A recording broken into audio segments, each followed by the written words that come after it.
At the top here, I wanted to shout out our sponsor, Bento.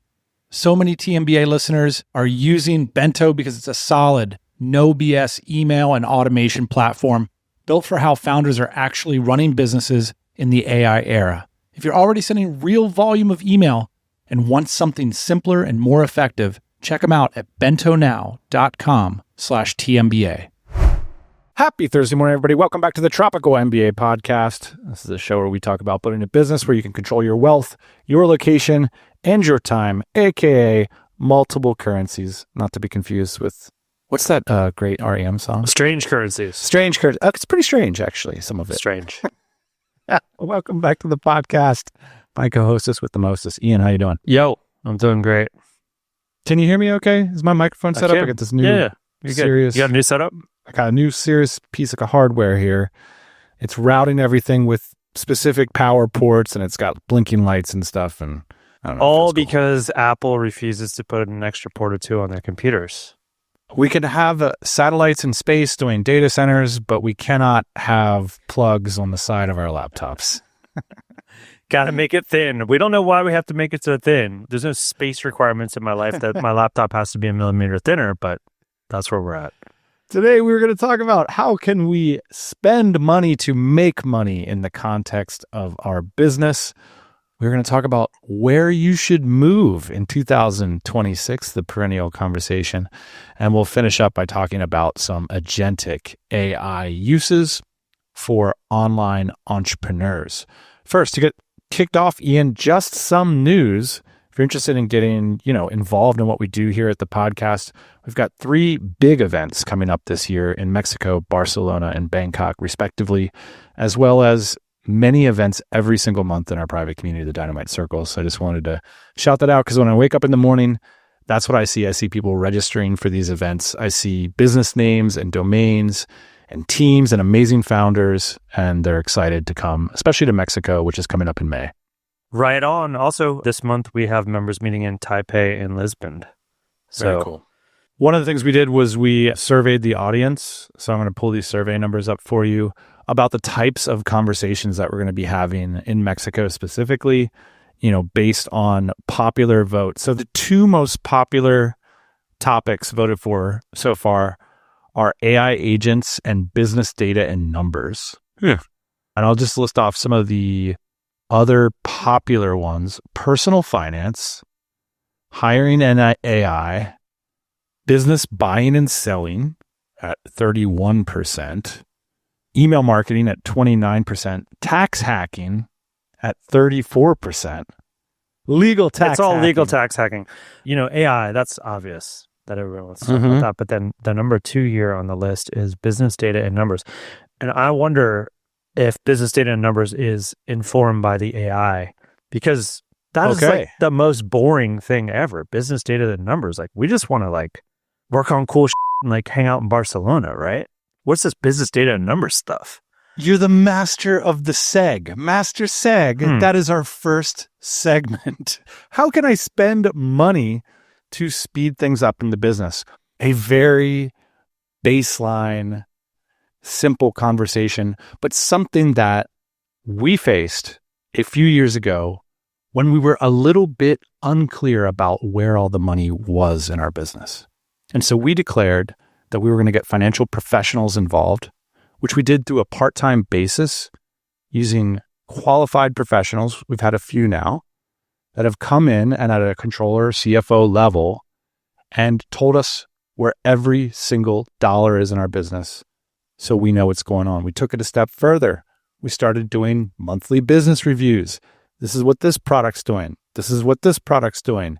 Here's your LTV to CAC ratio. Here's how fast the capital's returning. Here's all your expenses for the month. Here's where we think the problem areas are. Here's where we think the opportunities are. Cool. So now we got a strategic dashboard. The next step, let's put the strategic dashboard in front of the team in productive ways. So we wake up this morning, we go into Slack, and now we have metrics that we think correlate highly to those metrics we want to hit. So in our case, it's like, hey, you've got this many new customers this month. We're halfway through the month. You're on track for our goals to hit our profit targets by the end of the year. Here's what we need to see in the next 2 weeks to make sure everything's healthy and good around the company. We don't need to make any changes. We just need to press harder to meet these targets. Cool. The thing about that is, I think still for many, many founders who are in the game for freedom, who are in the game for creativity, and who are in the game thanks to a bookkeeper or finance team that they are largely frustrated with at the moment, this is a wonderful opportunity to circle back and to frame this conversation that you're either going to have with a future finance person, your current bookkeeper, or a business coach. Frame the conversation up using these AI tools. We just need to know what to talk about, because we're not just trying to figure out where every dollar is in the business. We're trying to make strategic sense of what we can do to have a stronger business. So I just want to go through a few prompts here real quick that you can talk about. Sure. And before you do that, I think with the financial professionals that we've brought in, we have a really good one right now. They will spend all day, every day, scrutinizing every dollar, making sure it's categorized and you know this. And then you can spend infinite amounts of money creating reports and having meetings about all this stuff, you know? Correct. So it is a slippery slope, meaning like you have to know when to cut this off, because you just can't spend all your time and energy and effort looking at every dollar. But I think what you're saying is the hard part. So is essentially making strategic decisions off the information. Correct. And most of the time when you hire somebody, whether it's AI or an FP&A professional, controller, whatever, they're probably not, depending on the level you're at, okay? If they're not full-time, you're not paying a lot of money, they're probably not making strategic decisions in your business. Right. So we've built ourselves the concrete slab. Now we got to build the strategic house, right? And You're right to say that you can go down this rabbit hole very quickly of, should we take a look at our software subscriptions? Should we do negotiations? Should we get a 401k? Should we move our 401k supplier? Should we blah, blah, blah? Right. All this stuff. And it's the same thing with personal finance. It's like, should you run around and chastise your kids about going to Starbucks yesterday? At a certain point, we need to add commas and zeros to the types of financial decisions we're making. And we can't be talking about Starbucks runs all the time, right? To get the extra cup of coffee, to get the avocado toast, or whatever it is. We got to start talking about, hey, I'm going to the Starbucks so much. Should I invest in Starbucks? Right. And not this place has got an appeal. Not the collectible mugs, because if they sell them at every location, by the way, they're not collectible. Anyways. So what we want to do, and the cool thing about this, part of the reason I want to bring this up too, is that even for those of us that have good books, a lot of us have punted on the strategic conversations. We've let them lag. There's always an opportunity to go back and revisit and tell ourselves a new story about the strategic and financial direction for our company. So here's just some ideas I came up with. Number one is benchmark your business to alternative investments. So really making sure with your time involved in your business, what is the capital return profile on your business? Like, is it a good investment in your time and money? We want to start there before we start looking at, details in the business. Should I change this product price? Should I do this? Well, if we know if it's a good return in general, we can then start to put our, dig into it and figure out what changes we need to make in order to make it beat the markets, which historically, at least in the US S&P 500, you're seeing 10% returns historically, ballpark. And so are we beating that with our business after our salary, our deferred salary into the business? I think that's a good framework, right? But a couple of things is, one is a lot of the reasons why we start these businesses is because we don't have enough money to invest in the S&P. So we have to generate value. And so we're on this path of generating value, and people are going to say like, well, it's hard to generate value. It's going to take a couple of years, but when I get there, it'll be worth it. I think those timelines have changed a bit. Agreed. Meaning you should be making money in like 30 to 60 days. If your idea can't make money in 30 to 60 days, maybe chuck it and figure out something else. The other thing that I'll say for the millionth and one time, because every day I come into contact with entrepreneurs that don't abide by this rule, if you're not considering your salary as part of the cost of goods sold, meaning part of the delivery, and you are actually delivering part of the product, you are failing to essentially identify the true costs of your product. So what that means is if you spend 50% of your time delivering the product and that 50% isn't in your P&L, then you're not honestly representing the financials of the company. So that's just step one, is Yes. like figure out how to honestly represent your time in the business, is what you're saying, and then allocate that to the products. And ultimately, I think you're right. Your time has to be benchmarked against like industry standards like the S&P and things like that. But I do think that there's a little bit of ramp up time in the beginning there. Yeah, and this is a cool thing to do. The reason is because it gets you creative. If you're like, this business doesn't make sense if it doesn't have me working 40 hours a week and my market value is like X number of dollars a year, and that's what it would take to replace me, my replacement value is probably the better way to put it, right? Like, by the way, like that's like junior versus mid-tier. Junior tier is like salary.com says this. Mid-tier at least is like, this is my replacement value. This is what it would cost to replace me or in the business. Here's some other things you could ask. Like, you want to know your profit of the business after that input. You might want to have some idea of the 90 and 360 day market value of your business enterprise in general. So the 90-day thing would be like a fire sale value. So if you're calculating net worth, like what could you just unload your business for in 90 days? I think that's worth having a perspective on. What about the 360 day value? That would be like, what if I went through an M&A process right now? What do I think this business is worth? Can I at least have a number there so that when I go to the next Dynamite Circle meetup, I can talk to some people who've been through M&A transactions and get a sense for how realistic that is, how it's trending, whether I'm building something of value or whether it's simply a cash flow vehicle.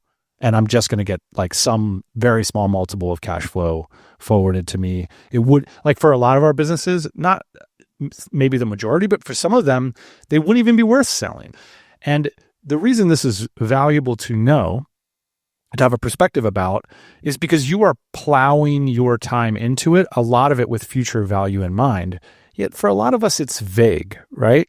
And so this can give us a sense for, hey, guess what's not vague? Putting that money into the S&P 500 and getting the returns. So you can benchmark your energy and effort into the type of asset you're building to get a sense for how it sits in the overall opportunity scape. Like you're saying, there's all these things that we could be doing. Are we making a good decision with our business right now? Here's another thing you can ask the AI about. Start to have a conversation and bring it to your business coach, which is having a clear financial narrative and framework about why you are employing the people you're employing, why you are employing the software services you are employing. You can do this by calculating a labor efficiency ratio. You know, when we started talking about Greg Crabtree's concept of labor efficiency ratio, which is your gross profit from any, say, product divided by the labor required to successfully deliver the product, we talked about that ratio being benchmarked at around 2.0 for most businesses. Half of the people listening to the podcast completely revolutionized, like loved it and wrote us emails and hired CFOs and got on a different track in terms of the financial intelligence of their business. And half of the listeners, I'm sure, punted and said, hey, I'm not at a point where I can do LER analysis right now. Well, guess what? We're all at a point where we can do this right now because we can have these conversations with AI. So I think it's not that complicated to figure this out. And look, what you're seeing, if you can see your ratio, it doesn't look that great. You can immediately start to think of some creative ways to improve it and to make hard decisions. We talked about leadership often involves taking goals or principles and making them insistent and compelling to others. Whereas a lot of us just go day to day with most facets of our life and just take it as it comes. Well, this is a form of leadership where you take a look at the actual financial value in a company. You say, you know what? We're going to value this. Like this ratio matters. That's why I think part of leadership is about identifying where you're going. And these financial numbers can help us to get people on the same page about where we're going. Another way you can do that is by putting financially meaningful metrics in the form of scoreboards in front of the team. Another thing that came up, I was thinking about how can we talk to AI about finance? Hey, forget it for a moment. Everybody's talking about your LTV to CAC ratio. I saw a joke on Twitter that Ayman Al-Abdallah put out. He said, I talked to a client about what their LTV is, and he says, I have no idea because my clients are still alive. And I thought that was hilarious. And back to a point that you made, why don't you do something simpler, which is calculate your customer acquisition cost. So get a sense for all the money you spend to get customers, plus the team that's spent getting customers. Mm-hmm. So total all that up. And then ask yourself, well, how much cash am I getting back from those customers in 30, 60, and 90 days? Yeah. Because this is a really simple formula for how much cash flow you have on hand to then reinvest. Because a lot of people are going to say, well, I'm spending all this money marketing, but it's going to come back over the lifetime, man. Again, if you really want to know how to do this stuff, just talk to an e-commerce person. This is the only way that you can operate an e-commerce business at this point, is to know these types of things. But so, some of these agencies, they are not thinking in these terms. And again, just getting to the top of the point here is like, you just end up getting burned because at some point you realize your LER is less than 2. At some point you realize that the only way that this thing is alive is because you're working in it every day. At one point you don't want to work at it every day. So, I think the punchline here, Dan, for me at least, is just, if you cannot afford a financial professional, you need to start looking at ways in which AI can help you be the financial professional, because it has never been easier. Well, I'll tell you one way you can do this that I think is immediately accessible. So that could be the final conversation, which is like really digging in to understand how you acquire that cash flow. And this is really easily understandable when you talk to e-com folks, and they might have a paid advertising strategy where it's like, this is dollars in, this is dollars out, or this is leads out, this is how much the leads are worth. And they have it on rails, and they innovate in terms of creative, and the business is essentially capitalizing on the ads that they've been able to invest in. For most of our businesses, we're not doing that. And so we don't replicate. In fact, what we'll attempt to do is go out and get some ads ourselves, and maybe it doesn't quite work, or it's not in our DNA, so we can't figure it out. But it is in our DNA to have customers, and that's why we're in business. But not enough of us have turned that into a system that we can turn the knobs on and find the limits. So I think this is an opportunity to break down, and this isn't easy, but it's never been easier to say, this is the list, like these are the string of behaviors that create the customer journey and get cash flow into the business. Now I'm going to figure out how much each of them costs. And I want to figure out what is the maximum investment I can make in each. For a lot of us, this comes back to the LER point to a degree. When we don't financialize this stuff, it just looks like to-dos. Yeah.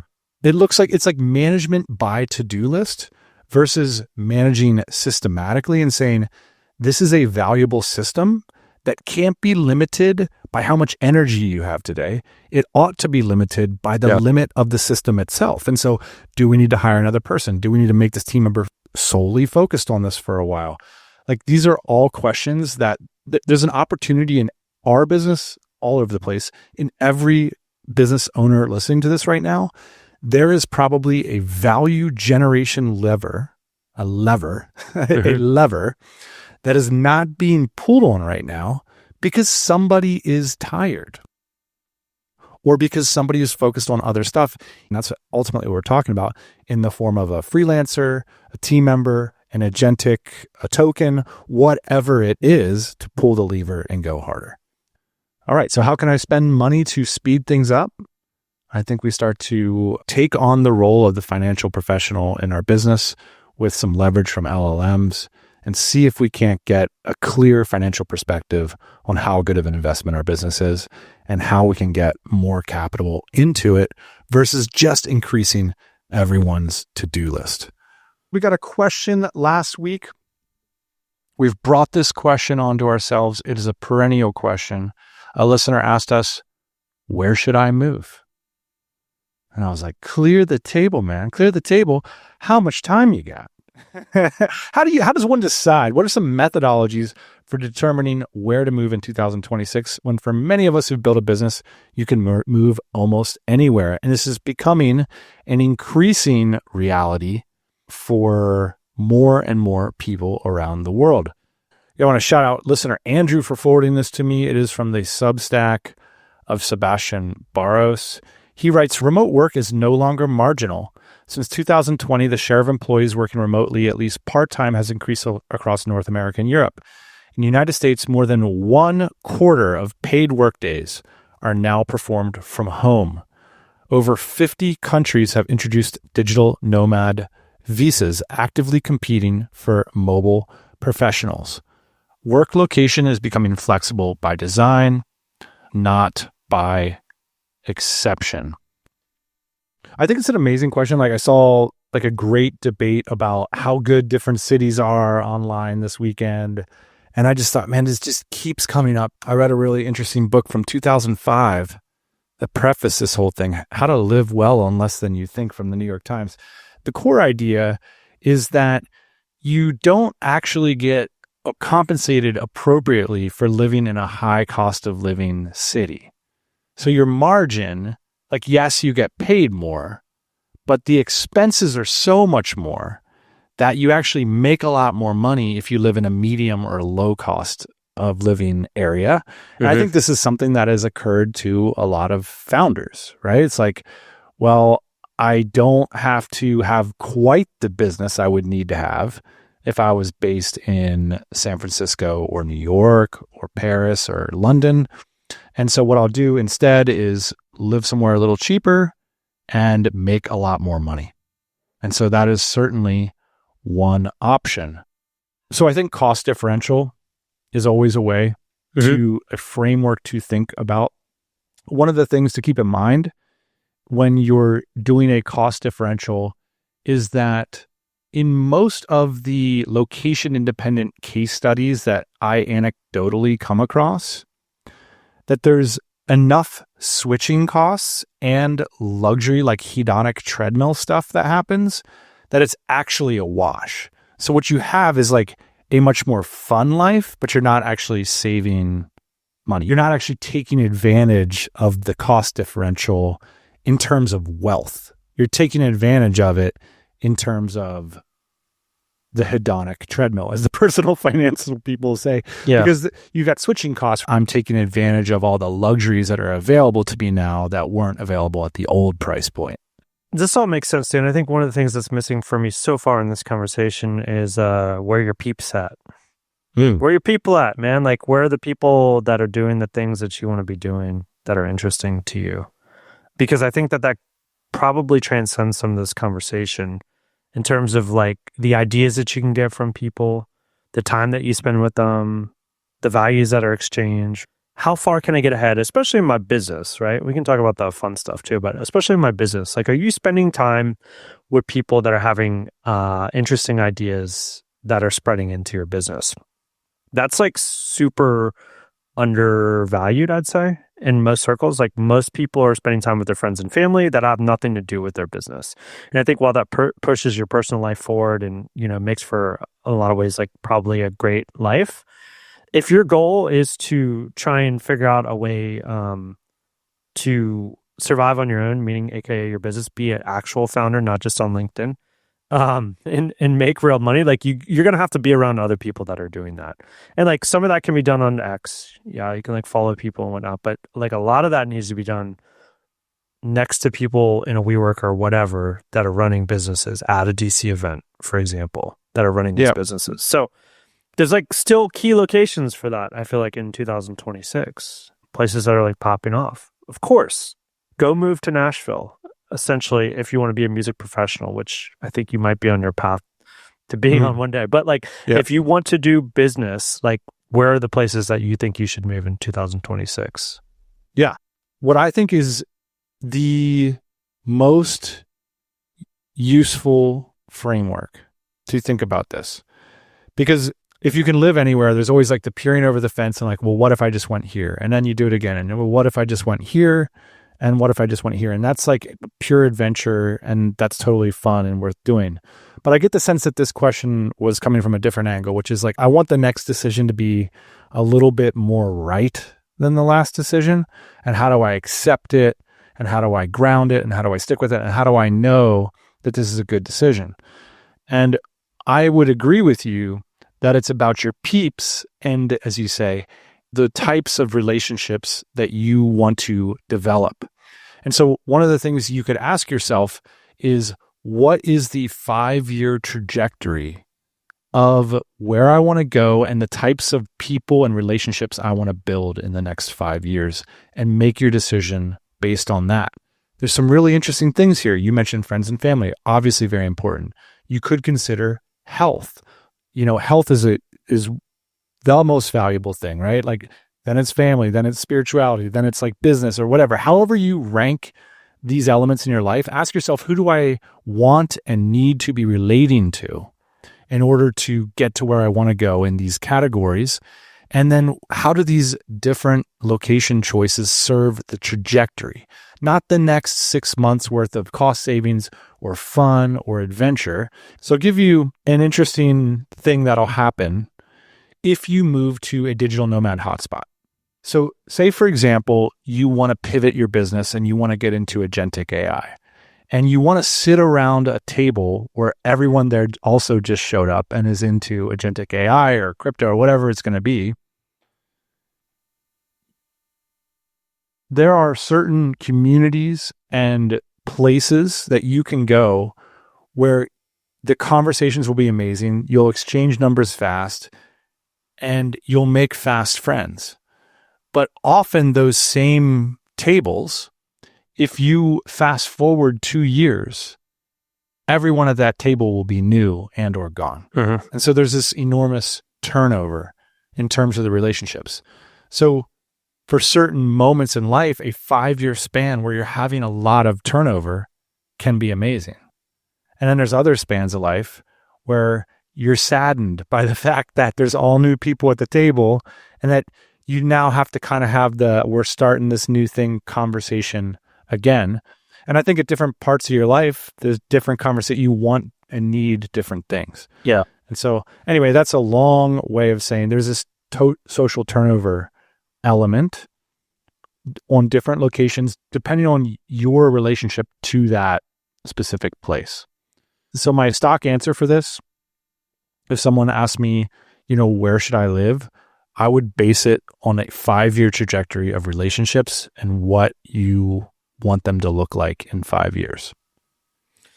So I think there's these launchpad places that you can get launched out of, Mm-hmm. And there's these adventure places where you can experience a lot. And then there might be places where you can have more of a foundation and stability, depending on what you want that 5 years to look like. And I think this is such a fun conversation to have, Dan. The wealthiest of the wealthy entrepreneurs that I know, at least in the DC, are kind of fighting with this all the time, which is fun, especially the ones that like to travel and like to explore different places. They're always trying to figure out, like, am I in the right place for the things that I'm trying to achieve?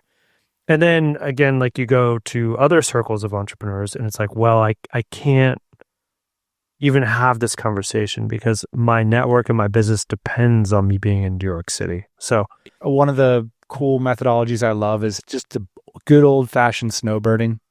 You don't need to find a place that's permanent. You need to find a place that you can be in from 6 to 9 months out of the year. Yeah. That's your banking HQ, your education HQ, all that stuff.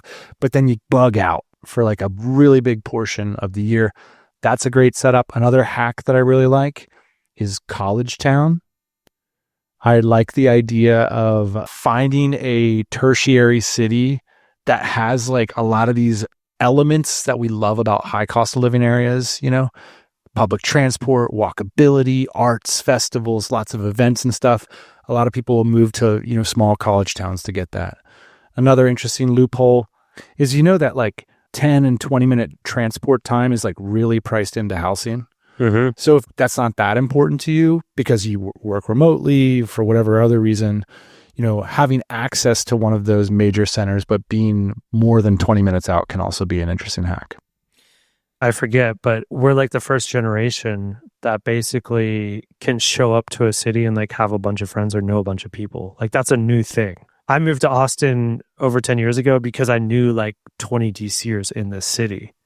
So it's like changed the world in terms of the way that you can travel now, because if you're a part of something like the DC or another organization, or even if you're on Facebook or whatever, you can like travel to wherever and essentially know people. Now, are they going to be the right people?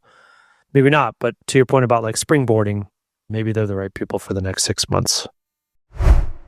I'm on our sponsor's website right now. You got to check it out. It's absolutely beautiful. bentonow.com/TMBA. It's email marketing built for and by bootstrap founders. Bento is a powerful email marketing and automation platform built for fast-growing, location-independent entrepreneurs. Whether you're emailing a few thousand people a week or a million, Bento's got you covered. Their AI features are insane. You can just describe the workflow you want, and Bento will build it for you. What's better is they have an offer just for TMBA listeners. You can choose to either get $300 in credits immediately after your free trial to check out all the features, or they will price match your current email marketing provider aggressively. You choose. So thank you to Bento for sponsoring the podcast, and go check out how Bento can not only save you money, but improve your email marketing starting today. You can find out more at bentonow.com/TMBA. All right, final topic, Ian.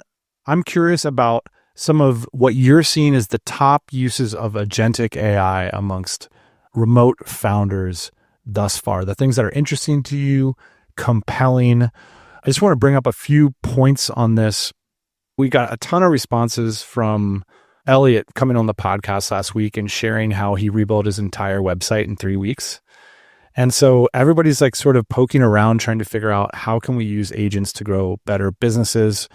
Internally, we've nerfed a CRM migration with the aim of building something internally. So I think that's a big deal, because that would have been a very large SaaS investment for us that we're shelving as a company because we think we can do better.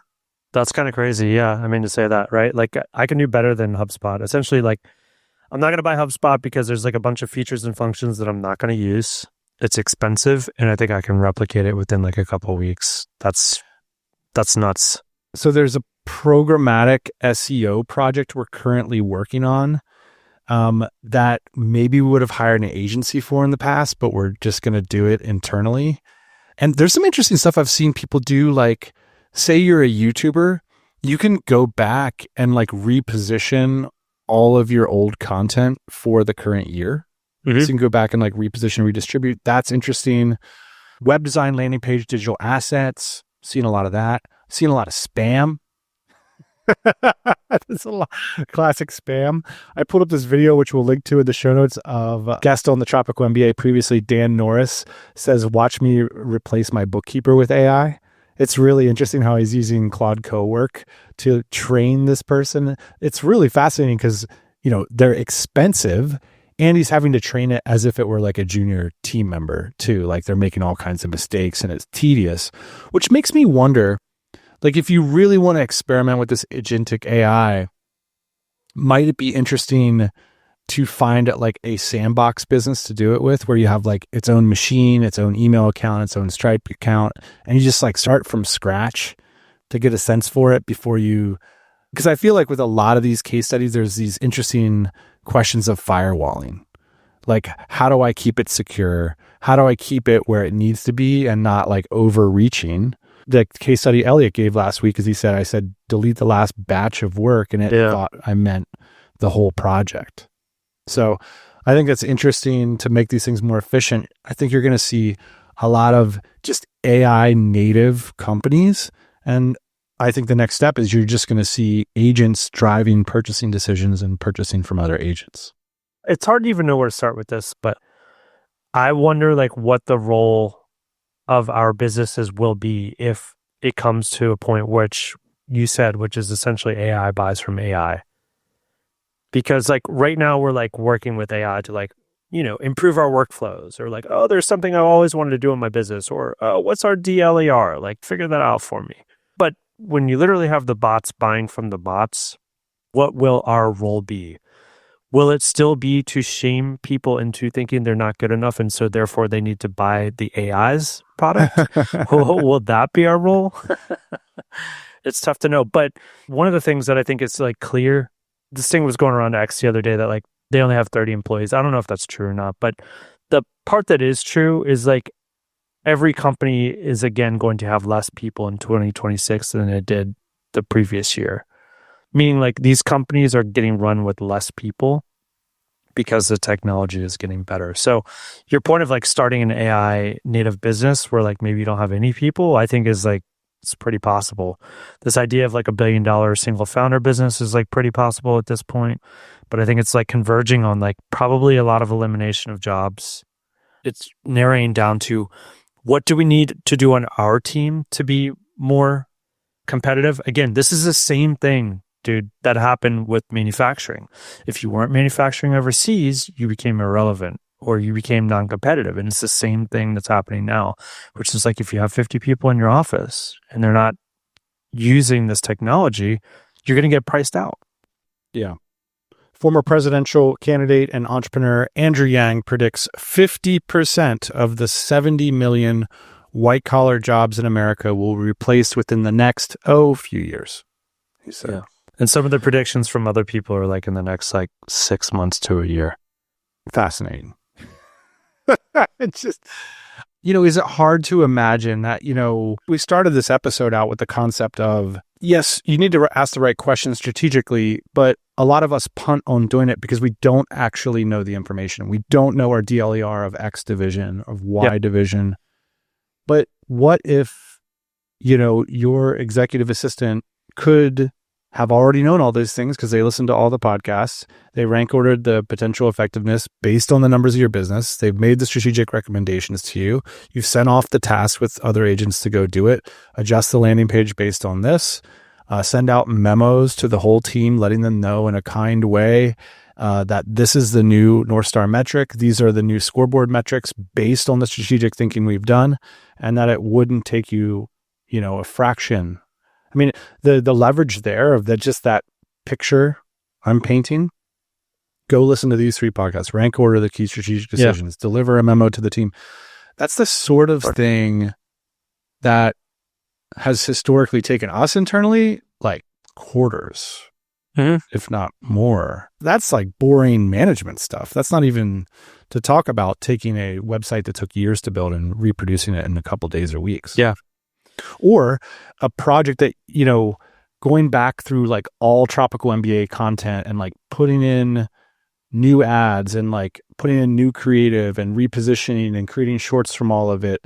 This would be like a year-long agency engagement plus a SaaS tool plus an ad network, all this kind of stuff. I mean, you could just all do this in-house now.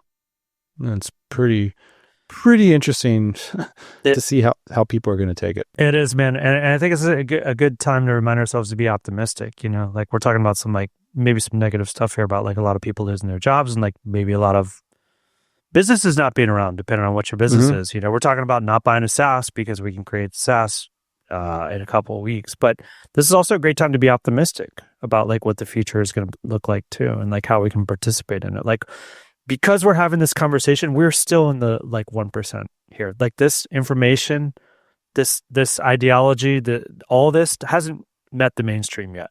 It's like, it's nowhere there yet. So we're still in like a very small bubble of people that understand what's going on with the internet. Yeah. Perhaps our arbitrage windows will get shorter. So with that, I will leave you with a business idea that has certainly an open arbitrage window right now. As I was poking around, working on this episode, Ian, I stumbled across I was speaking with a listener who had been using Agentic AI to model out their personal finances and investment portfolio.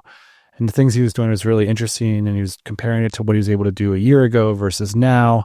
And it got me really thinking about, wow, if he's able to do this with his portfolio, why aren't we all doing this with our business, And so starting to get thinking down the opportunistic and exciting path for what this technology can do, I came across this little factoid.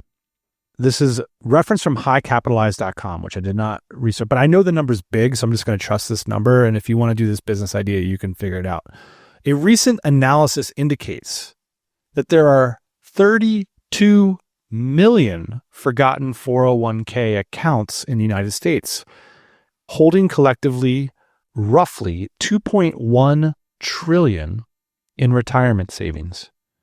These unused accounts make up nearly a quarter of all 401k assets nationwide. So if you're listening globally, 401k is simply the USA's way of creating a retirement savings account incentive for employees. The interesting thing here is how many orphaned accounts there are. So if you leave a job and you were paying into a company's 401k, and now it's 5 years later, you're working at some hot startup, you completely forget about it. Now you got to like call back the people who acquired that company, maybe talk to somebody on the team, you got to get the government. We're talking about 2.1 trillion in assets that are orphaned. I talked to a listener the other day. He logged into a brokerage, okay, to sign up for an account for his wife. And they were consolidating accounts and all this kind of stuff. And the brokerage was like, oh, she's already has an account here. And the number popped up. And it was like, whoa, this is an enormous opportunity. It's also a story that you could tell as a founder. What if you could start a service that helps people recover assets like this or others? There's a really good YouTube channel called Delivered, where it's a young man who videotapes him negotiating for cars at car dealerships. And it's really cool content because people lie to him. You know, no one likes buying a car except for you. And so he markets it and gets ad revenue and sponsors based on these amazing YouTube channels. But if you want him to buy a car for you, he charges a flat fee of $1,000 as of the recording of this. And so I think when I saw that there's $2.1 trillion in orphaned 401ks out there, I thought, you know, you don't need to be some like big personal finance guru in order to start a really high quality service business. You can start on this key issue, start there, build a clientele, recover meaningful assets for them, and then help them out with other things along their financial journey. I like the idea. It also has me thinking, you know, because we're obviously both really into conspiracy theories lately because they all seem to be coming up to be true. But they just said that that there's been a major breach in Social Security numbers and we might have to change our numbers. So I'm wondering if this is like a redistribution of wealth opportunity here. It's like, oh yeah, there's all this money that's missing, $2.1 trillion. Like, let's change everybody's Social Security numbers so they don't have access to it anymore. So this might be a business that's dead on the vine, depending on what the government does with their Social Security numbers. But I do think it's interesting in pursuing. Oh, cool. It's just a little idea of optimism. Like there's ideas around every corner. It's like, you know, who's the investor who said deals are like buses? There's always another one coming. It's the same thing with opportunities. Look at the story of OpenClaw's founder. This guy started 44 projects before he started Claudebot. And Claudebot just like completely took over the world and he got hired by OpenAI. Our eyes would bleed if we saw the number. But yet he started 44 projects before he started Claudebot. And I think that's what most of our entrepreneurial journeys look like. So if you're listening to this and it's like, oh my gosh, what am I going to do? It's like, well, you're going to do the next thing and then you're going to do the next thing and then something's going to hit. And it could be this 401k idea. If it is, give me a call. I like this one. Just, you would have had to have a job probably to have a 401k. So good luck getting your money back there, Dan. Because I don't know if you've had too many jobs. I'm pretty sure I don't have one. Nice. All right, man. That's it for this week. We'll see you next Thursday morning. Thanks for listening. See you later.